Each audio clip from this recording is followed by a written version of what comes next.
राधे राधे दोस्तों, आप सभी लोग कैसे हैं। ईशानी की दुनिया में आप सबका स्वागत है। तो चलिए, आज बहुत दिनों की पूरी मनोकामना हो ही गई। तो चलिए ब्लॉग को शुरू करते हैं।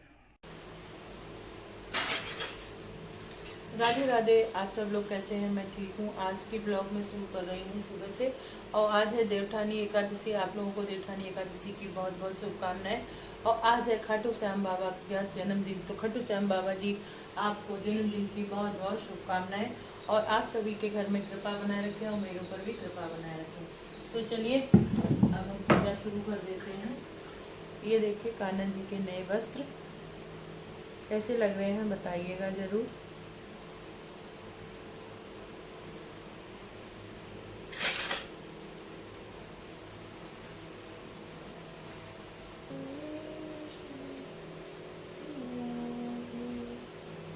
बड़े हो गए यार, जो तुम्हारे लिए जो भले हो इधर तपला।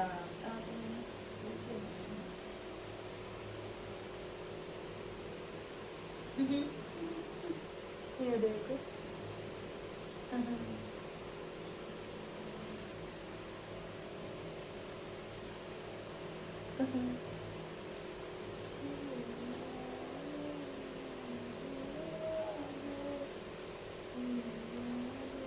हाँ, अच्छे लग रहे हैं, बड़े हैं। चलो कोई बात नहीं, आज पहन लो, पहन लो, पहन लो, कोई बात नहीं।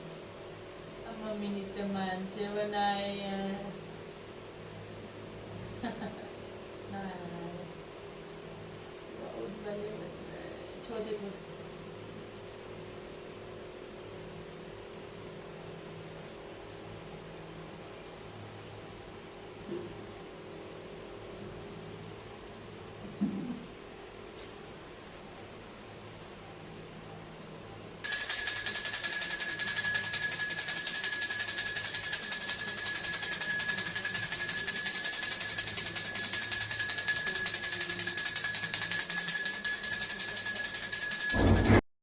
पे मैं आ गई हूँ रूम किचन में, और मैंने यहाँ पे चावल भिगो दिए हैं क्योंकि आज बनाना है अलाप यानी कि ये चौक बनेगा जो एकादशी पे बनता है। तो वो उसकी तैयारी में लग गई। चावल भिगोने के मुझे 2 घंटे मैंने लग दिए थे। चाय पानी कर लिया। इसके बाद व्रत है ना, तो इसलिए तो मैंने कुछ ज़्यादा बनाना नहीं था। तो मैं यहाँ पे आ गई चावल धो के इनको पीसने के लिए। जब तक ये चावल कम से कम 2-3 घंटे ना पीसे तो उतनी शाइनिंग भी नहीं आती है और अच्छे से भीगते नहीं है ना। तो फिर वो संभव देखने जब चौक बनाओ तो चमक भी नहीं आती है।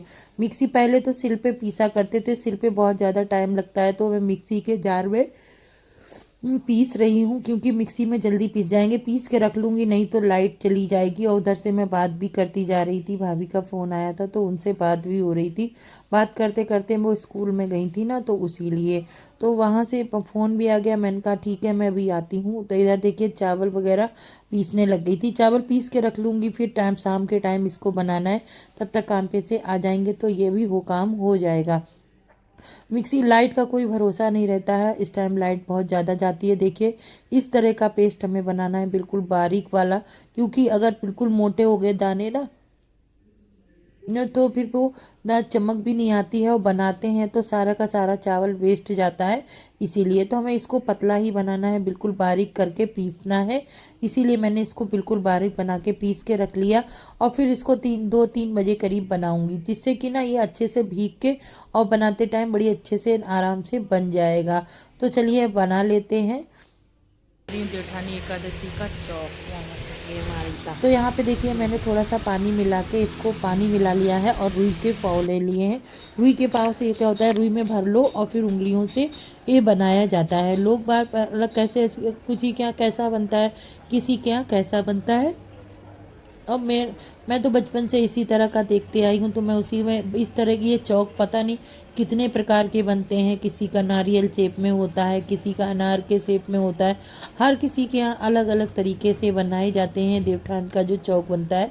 और कहते हैं कि जितना बड़ा बना पाओ उतना, जितनी जगह हो ना पूरा का पूरा आंगन भर जाता है। पहले के लोग क्या करते थे, पहले उसी दिन लीपते थे। लीपने के बाद उसमें लाल लाल पे सफ़ेद कलर का जब ये बन के खिलता था ना, तो देखने में इतना सुंदर लगता था कि क्या बताएं क्या आपको। आपने अगर देखा हो ना तो आपको पता होगा कि आप लोगों के गांव में जब कच्चे घर थे तो उसमें जो एकादशी वाले दिन सुबह ही से सब लोग लीपना शुरू कर देते थे और बीच में लगा देते थे तसला, जिससे कि उस जगह पे कोई पैर ना रखे जहाँ पे देव बनेंगे।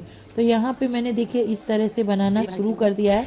अभी ये काफ़ी बड़ा बनेगा, मैं थोड़ा छोटा ही बना रही हूँ क्योंकि हाथ तो चलता नहीं है ना, उस टाइम तो ये लगता है कि अच्छा नहीं बनना है, लेकिन जब ये सूख जाता है, चमक आ जाती है ना, तो उसकी शाइनिंग ही कुछ अलग होती है।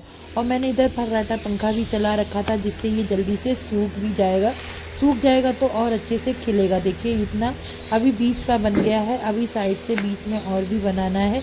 अगर इसी तरह का बनाएंगे तभी देखने में शाइनिंग आएगी और सुंदर भी लगेगा। तो ये लास्ट वाला रह गया है, बीच की जो लाइनें रह जाती हैं ना उसमें अभी मेरे को ये ध्यान नहीं आ रहा था किस में क्या मिलाना है, तो मैं यही सोच रही थी कि कहाँ पे मिलाना है, क्या करना है, बड़ा दिमाग लगाना पड़ रहा था। इसमें यही ध्यान नहीं रहता है ना कि कौन सी लाइन किस साइड में मिलानी है, नहीं तो ये ध्यान नहीं रहता है तो वह गड़बड़ हो जाता है। तो देखिए ये सारी चीज़ें बनाई हैं, इस तरह से मैंने बनाया था। आपने कैसा बनाया है बताइएगा ज़रूर, और आपके घर पे कैसा बनता है वो भी बताना। मैंने सारे घर में ऐसे ही करके बना के रख दिया था, जल्दी जल्दी बनाया था ना क्योंकि अंधेरा होने वाला था, वे पूजा का भी टाइम हो गया था। तो मैं इसी तरह से बनाना मुझे आता है, मुझे कोई ज़्यादा अच्छा। और कुछ मैं सोच भी तो रही थी कि क्या क्या भूल गई हूँ, वो मुझे नहीं ध्यान रहा, तो तुम जो लोगों को आ रहा पेट था ना उल्टा बत्ता सीधा है बनाने लग गई हैं? थी। तुम्हारा पेट ना बत्ता है, ना बत्ता है। ये लोग तो घर छोड़ के जाते ही नहीं हैं। अब ये देखिए शाम का समय हो गया है, मैंने इसी तरह देव दीपावली को मनाया था। मुझे ये देख के बहुत अच्छा लगता है क्योंकि जब चौक खिलता है ना तो बनने के बाद तो वो रौनक ही अलग होती है। देखिए कितना सुंदर लगता है जब बन जाता है तब। दिए वगैरह जला के इतना सुंदर लगता है, कुछ कहने की। ये दिए बचे हुए थे तो मैं सोच रही हूँ इनको भी अभी छत पे रख देंगे जिससे कि ये दिए देखने में और सुंदर लगेंगे। तो मेरी बहुत दिनों की इच्छा थी कि मैं भी ये दर्शन करने के लिए जाऊं। तो देखिए मुझे भी महाराज जी के दर्शन हो गए, और मेरी बहुत दिनों की ये इच्छा थी कि मैं महाराज जी को देखूं। तो महाराज जी ने मुझे बुलाया और मैंने ये दर्शन किए। महाराज जी की बहुत बड़ी कृपा हो गई, तो मैंने सोचा छोटा सा क्लिप आपको भी यहाँ पे दे देती हूँ। मैंने ज़्यादा वीडियो नहीं बनाया था। तो यहाँ पे मैं आ गई किचन में। किचन में देखिए तो खाना तो बनेगा नहीं।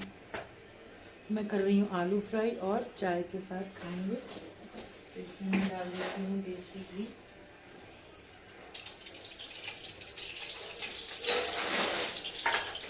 और एक तरफ रख देंगे चाय।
मुझे ये आलू खूब अच्छे से जब भुन जाएंगे ना तब अच्छे लगते हैं। हरा धनिया नहीं है।